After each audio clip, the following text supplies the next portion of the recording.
মার্কিন যুক্তরাষ্ট্রে যারা যাইতে চান বাংলাদেশ থেকে একটা কমন এবং আমি মনে করি যে এটা একটা ভালো অপরচুনিটি হলো যারা EB1 এই EB1 সম্পর্কে অনেকেই জানে না।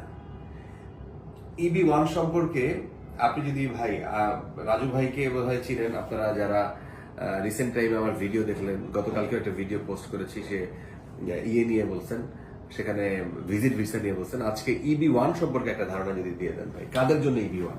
ধন্যবাদ। EB1 এর আপনি একটা কথা বললেন যে অনেকে জানে না, তার চেয়ে বড় একটা সমস্যা আছে, জানে কিন্তু দে আর নট প্রিপেয়ার্ড। রাইট। কারণ EB1 এর জন্য একটা বড় প্রিপারেশন নিতে, সেটা নিয়ে আমি আজকে আলোচনা করব। এবং আমি সবাইকে যেটা বলি যে আপনি হঠাৎ করে একটা হুইমজিক্যাল অ্যাপ্লাই করার চেয়ে আপনি সময় নেন, 6 মাস সময় নিয়ে প্রিপারেশন নিয়ে ডকুমেন্ট কালেক্ট করে তারপরে EB1 আবেদন করেন, এতে আপনার অ্যাপ্রুভালের চান্সটা বেড়ে যাবে। কারা কারা? যে কোনো সেলিব্রিটি,